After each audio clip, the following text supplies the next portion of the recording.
నమస్తే సార్. నమస్తే అమ్మా. సార్ మనం గత వీడియోల నుంచి ఇప్పుడు స్టాక్ మార్కెట్లో ఇన్వెస్ట్ చేయాలన్నా ఇన్వెస్టర్ కన్నా ట్రేడర్ కన్నా మూడు fundamental analysis, technical analysis and sentimental indicators చాలా ఇంపార్టెంట్ అని తెలుసుకుంటున్నాం కదా సార్. సో ముందుగా మనం మూడింటి గురించి ఎలాబరేట్గా తెలుసుకుందాం. First of all let's come to like fundamental investors అంటే, ఫండమెంటల్ అనాలిసిస్ అంటే అందులో ఏముంటాయి, ఏవి గమనించుకోవాలి, ఏవి చాలా ఇంపార్టెంట్ పాయింట్స్ తెలుసుకుందాం ఈ వీడియోలో. మేడం గారు చాలా మంచిగా ఇంటర్వ్యూ చేస్తున్నారు, ఒక ఆర్డర్లో పద్ధతిగా ఇంటర్వ్యూ చేస్తున్నారు. Really appreciate you. Thank you sir. First fundamental అసలు ఫండమెంటల్ అంటే ఏంటి, అసలు ఫండమెంటల్స్ ఏం గమనించాలి, ఇది ఒక వీడియో చేద్దాం.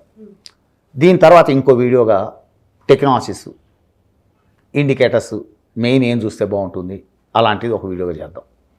మూడు సెంటిమెంట్ ఇండికేటర్స్ అంటే ఏంటి, ఏమేం చూస్తే బాగుంటుంది అది ఇంకో వీడియోగా చేద్దాం. ఇలా మూడు వీడియోలుగా చేస్తాం. ఏంటంటే ఒకే వీడియోలో అయితే బాగుండదు కాబట్టి మూడుగా డివైడ్ చేద్దాం వీటిని. ఫస్ట్ ఫండమెంటల్ అనాలిసిస్ డిస్కస్ చేయబోతున్నాం. చాలామంది ఫండమెంటల్ అనాలిసిస్ అంటే ఏమనుకుంటారంటే మేడం గారు, ఏదో company balance sheet, company profit and loss account analyse చేయటం అనుకుంటారు. అది వాస్తవం ఫండమెంటల్ అనాలిసిస్లో దాని వెయిటేజీ 30%. చాలామంది ఏమనుకుంటారంటే fundamental analysis company profit and loss account balance sheet analysation is called fundamental analysis అనుకుంటారు. దాని వెయిటేజ్ 30% నేనైతే ఇచ్చేది. That's my personal feeling. Fundamental అనాలిసిస్లో మూడు రకాల ఫండమెంటల్ అనాలిసిస్లో ఉన్నాయి. 3 different types. యా, ఒకటి క్వాలిటేటివ్ ఫండమెంటల్ అనాలిసిస్, రెండు క్వాంటిటేటివ్ ఫండమెంటల్ అనాలిసిస్, మూడు overall economy fundamental analysis. Quantitative, qualitative and overall fundamental analysis. మూడు రకాల ఫండమెంటల్ అనాలిసిస్ ఉన్నాయి. క్వాంటిటేటివ్ ఫండమెంటల్ అనాలిసిస్ అంటే ఒక company profit and loss account, ఒక కంపెనీ బ్యాలెన్స్ షీట్ని మనం కొన్ని రకాల రేషియోస్, అంటే ఇప్పుడు for example net profit ratio, EPS, పిఈలు, డివిడెండ్లు, dividend yield, turnover ratios, current ratios, operative profit ratios, అర్థమైందని ఇలాంటి రేషియోస్ బేస్ చేసుకొని అసలు డివిడెండ్ కంటిన్యూస్గా ఇస్తున్నారా లేదా, తర్వాత ఈ సెక్టార్ని అంటే ఈ కంపెనీని ద సేమ్ సెక్టార్లో అదర్ కంపెనీస్తో కంపేర్ చేయటం, ఇదే కంపెనీని అదే సెక్టార్లో అదర్ కంపెనీతో కంపేర్ చేయటం, పీర్ కంపారిజన్ అంటాం. అంటే ఫర్ ఎగ్జాంపుల్ మీరు ఇన్ఫోసిస్ కంపెనీని ఫండమెంటల్గా అనలైజ్ చేయబోతున్నారు అనుకోండి, ఇన్ఫోసిస్ ఫండమెంటల్ అనాలిసిస్ చేయడంతో ఫండమెంటల్ అనాలిసిస్ అయిపోదు. క్వాంటిటేటివ్ ఫండమెంటల్ అనాలిసిస్లో ఇన్ఫోసిస్ కంపెనీని విప్రోతో రిలేట్ చేయడం, అదే సెక్టార్లో, అంటే ఇది ఇన్ఫోసిస్ సాఫ్ట్వేర్ కంపెనీ, మిగతా సాఫ్ట్వేర్ కంపెనీలతో కంపేర్ చేయాలి.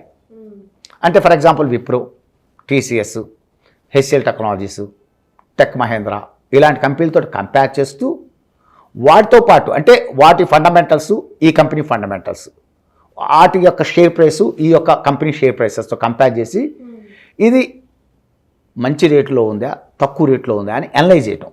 దీనంతటి అంటే క్వాంటిటేటివ్ ఫండమెంటల్ అనాలిసిస్ అంటారు. ఓకే, దీన్ని చాలా లోతుగా విశ్లేషిస్తే ఒక్కొక్క రేషియో చెప్పడానికి గంట పడుతుంది. ఇప్పుడు నాబోటోడు ఉన్నాడు, ఆపరేటింగ్ రేషియో అంటే జనరల్గా ఏమంటారు, operating profit by net sales to 100 అంటారు. కాదు, దాన్ని నిజంగా అనలైజ్ చేయాలంటే 1 hour అబవ్ పడుతుంది. ఒక పి అంటే ఏముంది, జనరల్ చాలా ఈ సింప్లిఫై చేసి చెప్పేస్తారు. Market value of the share by EPS అంటారు, దట్ ఈస్ కాల్డ్ పి అంటారు. కానీ ఆ పిని నిజంగా మార్కెట్లో బాగా ఎక్స్పీరియన్స్డ్ కనుక అనలైజ్ చేస్తే 1 hour అబవ్ పడుతుంది. ఒక పి టాపిక్ చెప్పడానికి, ఒక పి చెప్పడానికి 1 hour అబవ్ పడుతుంది.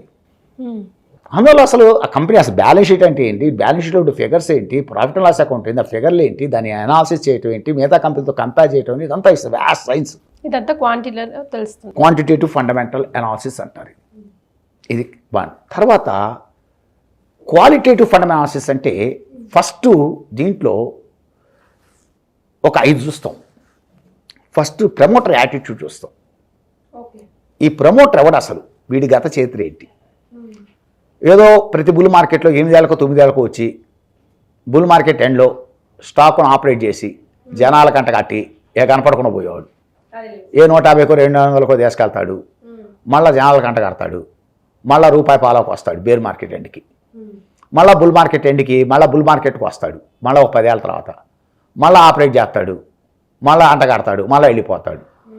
అందువల్ల అసలు ఏంటి ప్రమోటర్ ఎవడు, వీడు నీచుడా నీచుడు అనొచ్చు, తప్పే లేదు. వీడు నీచుడా ఖచ్చితమైన వ్యక్తియా అనేది ప్రమోటర్ యాటిట్యూడ్ ఒకటి. ఇవన్నీ క్వాలిటేటివ్ ఫండ్ అనాలిసిస్లో ఇది ఒక పాయింట్. ప్రమోటర్ యాటిట్యూడ్ ఐడియాలజీ అంటే ప్రమోటర్ యాటిట్యూడ్ని అంచనా వేయటం. ప్రమోటర్ నీచుడు అన్నప్పుడు అది ఎంత గొప్ప కంపెనీ అని వెళ్ళకూడదు. అది ఎంత గొప్ప కంపెనీ ప్రజలు చెప్పినా కూడా ఎవరు రికమెండ్ చేసినా ఆ ప్రమోటర్ గురించి నాకు అవగాహన ఉంది, వాడు ఎదవా తీసేయి, వాడు ఇంతకుముందు 3 సార్లు జనాలు ముంచాడు, 30 ఏళ్ళ నుంచి నేను చూసా, ఓలేసే ఇట్స్ వరస్ట్ పర్సన్ అని చెప్పి ఓలేసేయాల్సింది. అది ఫస్ట్ పాయింట్. ఏది? ప్రమోటర్ యాటిట్యూడ్ అనేది. 2 ఇండస్ట్రీ కంపారిజన్. ఇది కూడా క్వాలిటేటివ్లో వస్తుంది, మీకు క్వాంటిటేటివ్లో వస్తుంది. ఇది ఇక్కడ వస్తుంది. సెక్టార్ కంపారిజన్ చేయటం ఇది చాలా ఇంపార్టెంట్. ఎప్పుడు కూడా ఫండ్ అనాలిసిస్ అంటే ఆ ఒక్క కంపెనీ గురించే తెలిస్తే అట్లా వస్తుంది. మనతో పోటీ పడే దాని గురించి, వీళ్ళలో పొడుగా ఎవరు ఉన్నారు, వీళ్ళలో పొట్టిగా ఎవరు ఉన్నారు, ఎలా పొడుగు ఎలా కంపారిజనేగా. వితౌట్ కంపారిజన్ అసలు ఫండ్ అనాలిసిస్ లేదు. అందువల్ల సెక్టార్ కంపారిజన్ అనేది ఇండస్ట్రీ కంపారిజన్ చాలా ఇంపార్టెంట్. అదొకటి సెకండ్ పాయింట్. ఏది? క్వాలిటేటివ్ ఫండ్ అనాలిసిస్లో. 3 వచ్చేసరికి అండి మీరు బిజినెస్ మోడల్ అంటాం. బిజినెస్ మోడల్ అనేది చాలా ఇంపార్టెంట్.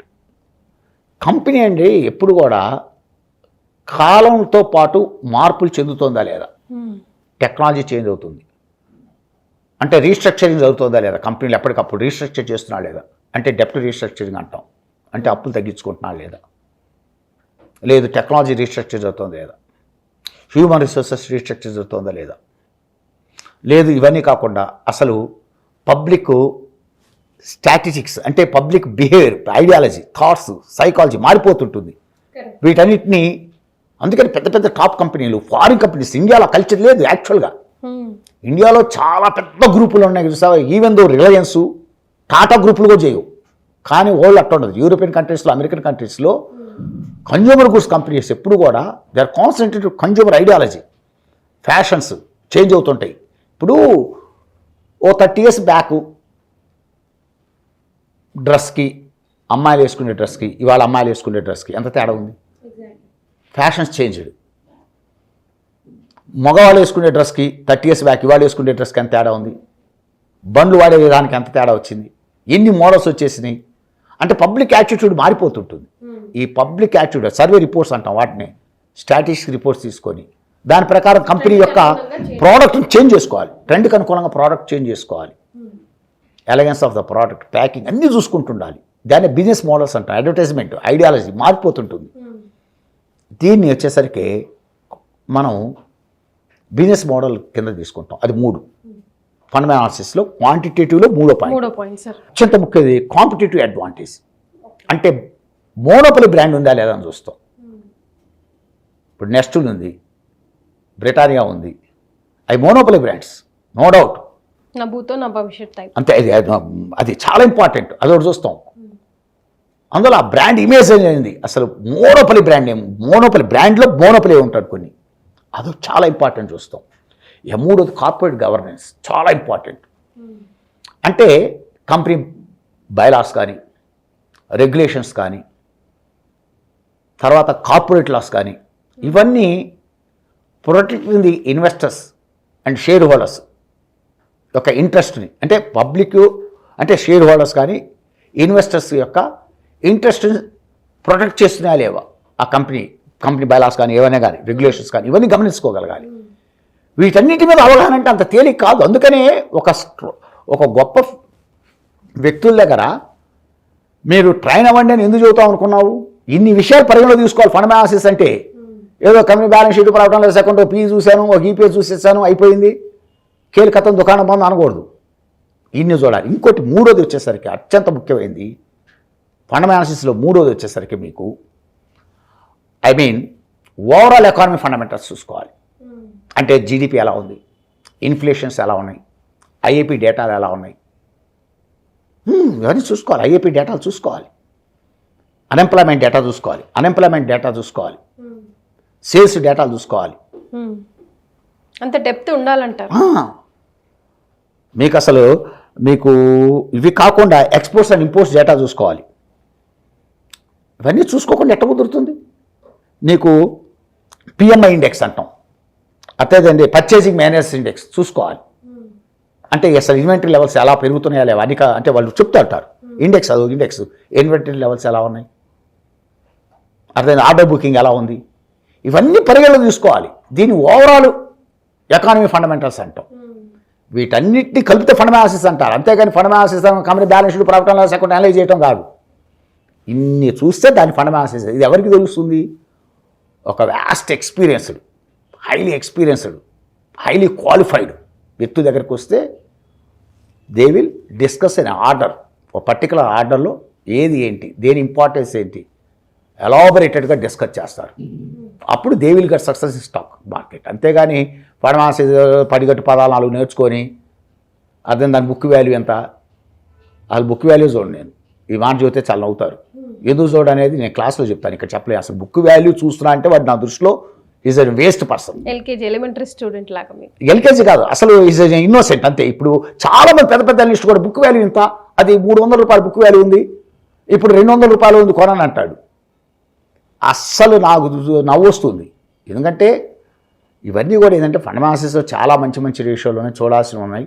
అది నేను మళ్ళీ తర్వాత మనం మాట్లాడదాం, ఓకేనా, వేరే వీడియోలో. సో ఫండమెంటల్ అనాలిసిస్ గురించి ఇన్ డెప్త్ డీటెయిల్స్ ఇచ్చారు సార్ ఈ వీడియోలో. Thank you so much. Thank you.